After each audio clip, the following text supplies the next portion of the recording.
Mr. Tiwari, in the morning, the Ambassador Suzuki had come here, and he talked of people. Apart the three things he talked about, one was strategic, the other economic, and the third was people. And in that he mentioned about the various professions and skills that he wanted to promote.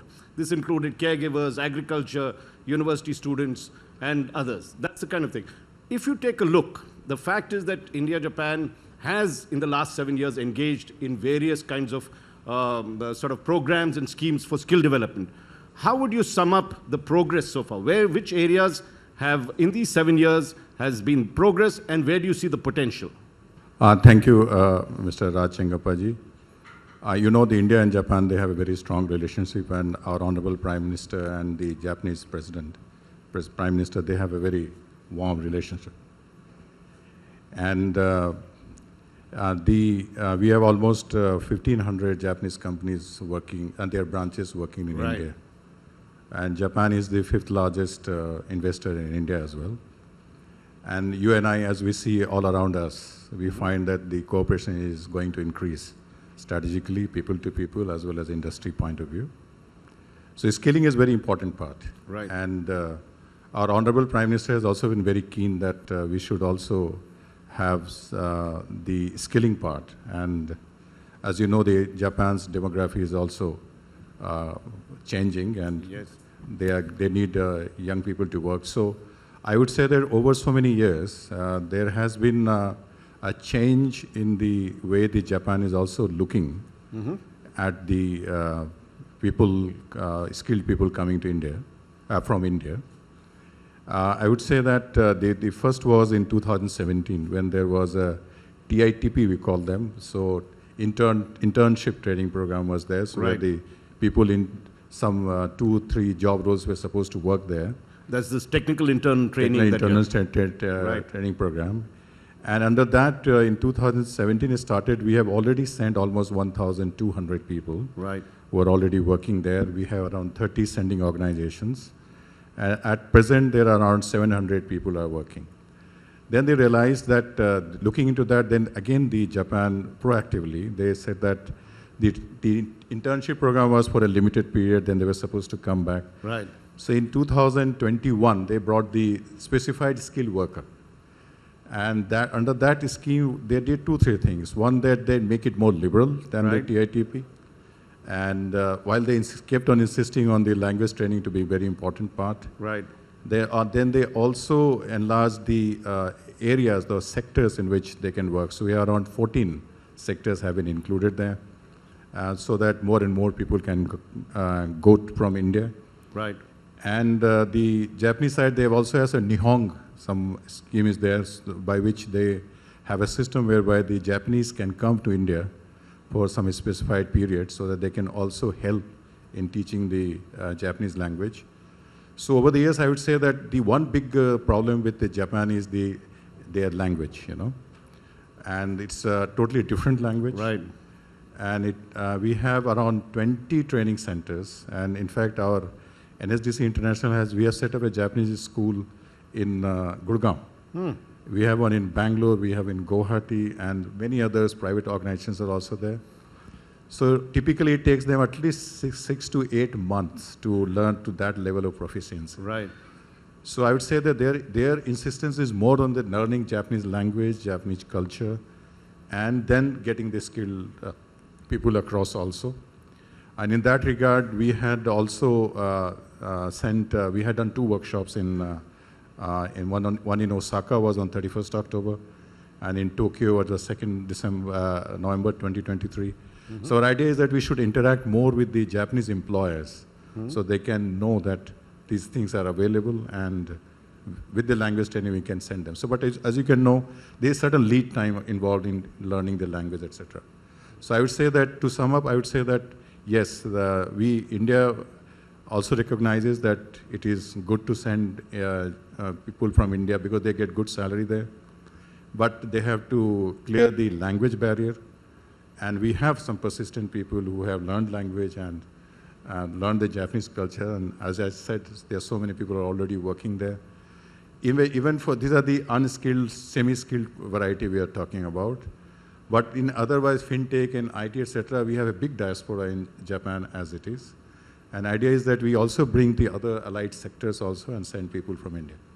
You know, talking about languages, Mr. Atul Kumar Tiwari is Karnataka cadre officer. He speaks better Kannada than I do. So, but coming to a very important thing that happened last month, there was an India-Japan Skill Connect, and the term used was reimagining institutional framework.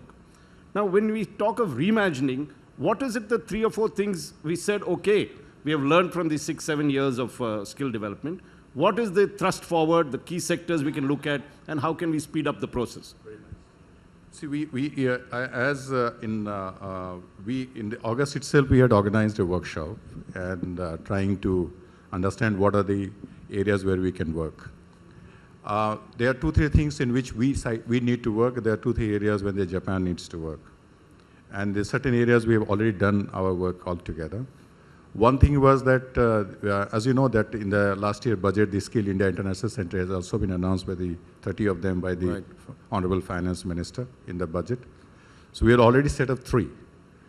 So one is that we also have an NSDC, National Skill Development Corporation. We have a subsidiary called NSDC International. Right. And they are focused only on the international mobility of skilled workers. So that is one institution. Right. Second thing is that we also realize that we need to factor in the language training because it is also a skilling. Right. And so far we have not been thinking in that terms. But now we realize that the occupational English or occupational Japanese, in Japan it is N3 level, which is the entry level. So we need also to factor and cost the skilling of the language part, which is a long Months, period. you're saying, yes. Third thing is that we also need to have a discussion with the sending organizations. So as you know, there are already many private organizations which are working in this area and they are sending people abroad. So we had a meeting with them and we have tried to understand their issues, etc. And the typical issue which they face is how to mobilize people. Now we have the eShram data. We have the Skill India people who have already been trained data. We have ITI, 18 lakh people are there. We are giving them short-term training, etc. So for that, what we have done is another institutional thing which we have done is that we have brought the Skill India Digital. And I request you, Mr. Chengappa and Mr. Mahajan, to have a look at that. And that is where we get the demand and supply matching is done on a portal which has the artificial intelligence, business learning, and all that. So that is also we are factoring. Then fifth thing which we did was that we realized that maybe because of the various reasons, there are certain areas in India where people will prefer to go to Japan. And for that matter, we have understanding with the Northeastern Council, which is there in Shillong. And they are also funding the Japanese language thing also. And lastly, we'd say that we also need because the teachers teaching language, Japanese language are very few in India. Right. And if you have to scale up the people going to Japan, so we need to look into how to augment the supply of the Japanese teachers. So as I said, Nihon, that system is there. Right. And the Ministry of Justice or some other ministry in Japan, they are also working with us to enable us to get more Japanese coming to India and some sharing of cost mechanism whereby they can be here and train our trainers so they can give the language training. Anilesh?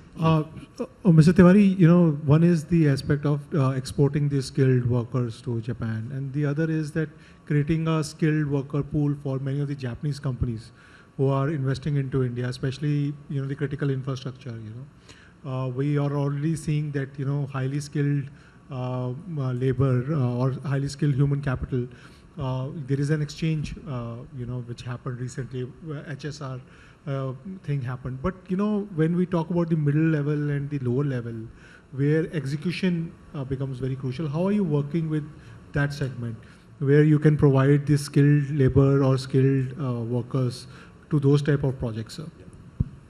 See, the most fundamental thing about skilling is that it has to match the industry demand. Right. And for that, you need to have information where these investments are taking place. So as you would have known that we have a Gati Shakti portal, where wherever the investments are coming, capex and otherwise, that is also very much given there. We have mapped them. We have mapped them against our training centers and the facilities available. We have, as I said, skill in our digital system whereby we have digitally certified skill certificates for the people there. And then we also have a JobX, which is there as well, the skill in our digital. So first idea is to understand where the demand is coming from, which part of skilling is coming from, and then making them the skilling available to them. So in this regard, I can't exactly say where, but this is the overall framework under which we are working. And taking this forward, we will also see for those scaling which are required for the Japanese companies as well. I was thinking that how can you build, I mean, we were looking at the figures. There are 1,400 Japanese entities or institutions working in India. When you look at the number of institutions, Indian institutions or companies working in Japan, it's just a little above 100. How can we get Indian entrepreneurs, because you're also dealing with entrepreneurship, and to firstly get into very deeply involved in the skill development program and of course the learning of Japanese culture as well as language? Would that be a new avenue that you can push, where the impetus is coming not just from the skill ministry but from the employer himself, who believes that he can do better business in Japan because Japan is making huge investments and therefore is willing to invest on training his workers or employees in that? No, there are many examples like that. We have one training center which runs on the CSR, and they are teaching the Japanese language, etc., and the people are getting employed there. So I would say that outside what we see, there is already movement of people happening, and they are not necessarily from the government funded or government scheme wise also, but otherwise also there are people who are learning Japanese, finding advantages and going there.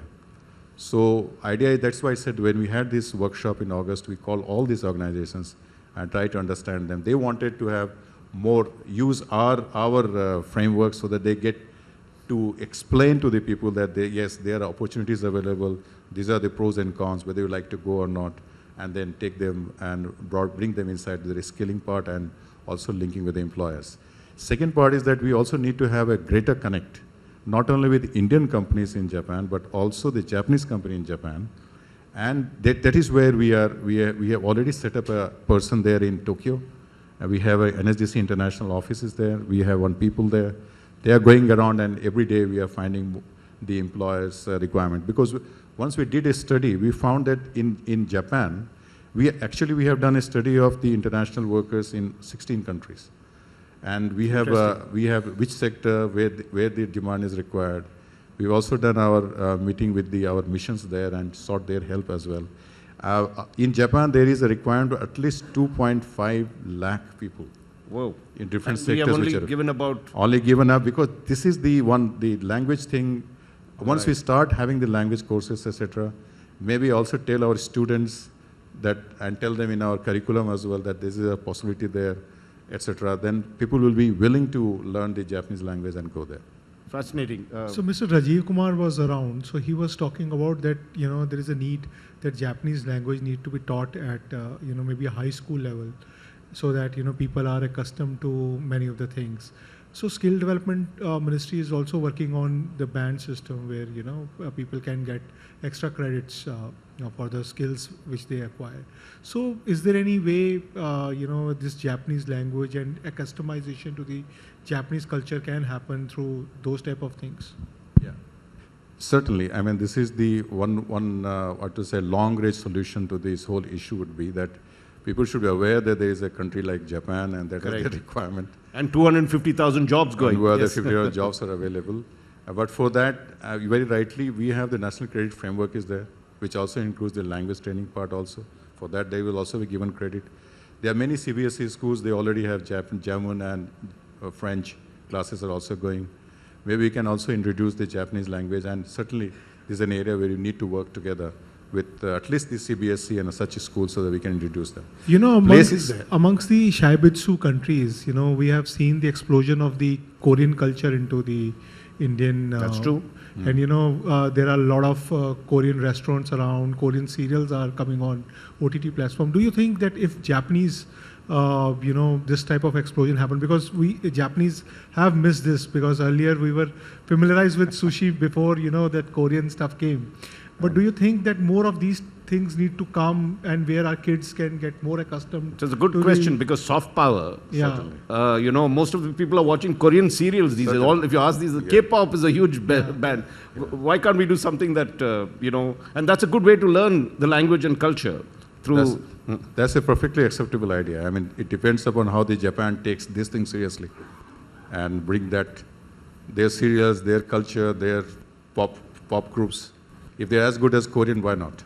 No, but you know, this, as a skill development ministry secretary, you know, you should also push for certain things so that people can adapt to skills. Because what happens is that you can offer courses, but there has to be acceptability also of those courses, and people also need to learn those skills and get into that. I think you're putting a lot of weight on Tiwari sir. Yeah. But so maybe, you know, next, you know, GOMs. But we've got about 3.5 minutes to go, and I think let's take the other part of your responsibility, entrepreneurship. And there are a lot of opportunities for startups in Japan. When you look at that scenario, what have you all been doing to encourage that sort of thing in terms of either incentives or skill development or other kind of programs for startups and pushing that particular aspect? See, the startup is something which is being looked after by some other ministry. Sure. By the definition itself. We don't call ourselves startup ministry. The entrepreneurship part. Entrepreneurship. We are small people. so far we have been concentrating in developing entrepreneurship in India. We have done a lot of work in this regard. But we haven't, frankly speaking, thought about this in doing entrepreneurship in Japan as well. Let me be honest. Just a larger question on skill development. We don't want to just confine it to India, Japan. It's been almost 10 years since there's been a major movement on skill development and the ministry and everything else. What are the big learnings you've learned in these 10 years? And what are the things that you would like to be doing in the next 3-4 years towards taking all the learnings and changing and improving on things? That's a big question. It will require more than 3 minutes. We'll give you 5 minutes if you want. No, see, our ministry was made in 2014. And after so many years, the one good thing has happened. Numbers are one thing. We have around 1.37 crore people who have been skilled and employed, and different level of skilling is going on. One thing has happened is that we have made the skill ecosystem ready. I can talk about our regulator, our skill qualification framework. We call it sector skill councils. We have 36 of them. We have the ITIs. We have the jurisdiction sanstans. We have so many training centers. There are so many non-funded training also happening. High-level skillings are also happening. So the idea is that whatever we do, there are two things which are very paramount, which is how to match the need of the industry so that their demand for the skilling and the number of these people to be skilled. So that is one area where we are working closely with the industry, and that will be continues to be our focus. That is point number one. Point number two, that now that because we have a digital revolution is taking place in India, like the UPI system. So we are also positioning our Skill India Digital by way of linking it with all different, our digital, what shall I say, blockchain system. So we are linking it with the education side. National Education Policy has come. So idea is to create, and with the credit framework also, then curriculum framework also. So one thing is that we are taking seriously that how do we work closely with the education ministry, and our minister being the same, that we integrate those things together. So the skilling challenge in India will be solved only if we focus on our education system, which churns out 5 crore higher education students every year, 20 crores or so from the schools every year. So if we link the education and skilling and bring them together on the credit framework and curriculum framework, create trainers and conditions for that, then only the first thing will be that we realign our education system which meets the skilling requirement. And there are a lot of foundation groundwork has been done in that regard. And in the coming years, we'll see that there will be huge change in the way we perceive education. Because our Honorable Prime Minister has said that we require our youth education and skilling.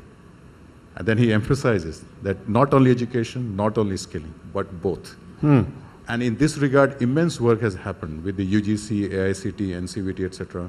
We have higher education institutions. We have a lot of degree embedded, apprenticeship embedded degree courses are also there. And there is a recognition after so many years that skilling is something which is very much required across the different sectors. And if you analyze the budget document itself, you'll find that there's so many things have been spoken about the digital. So whether it is the green hydrogen, whether it is the Jal Nal Mitra, whether it's the PM Vishwakarma, just naming the three sectors, everywhere the skilling is becoming very, very important part. And that is where we are chipping it. And what are the changes we are bringing? We are making it more flexible, more industry-oriented, having a good IT network, which is the Skill India Digital is also there, connecting with the industries. And the most important part is making it more flexible in terms of the, we said is the skill credentials. For example, there's one small skilling which is required, which gives you an edge over what you are having. That kind of framework is also ready. And you can have a look at that, our Skill India Digital, so that the emphasis would be skilling, reskilling, and upskilling. And there's a huge requirement of upskilling also with the existing workforce, as well as the skilling the people who have been left out. So we have to work on these areas also and this area also. Mr. Tiwari, we could have gone on. This is fascinating, the way you have outlined what India is doing, and seems very encouraging. And wish Japan also joins the bandwagon and gets uplifted by the rising tide that you've talked about in skilling. Ladies and gentlemen, let's give Mr. Tiwari a very warm round of applause for this. Thank you so much.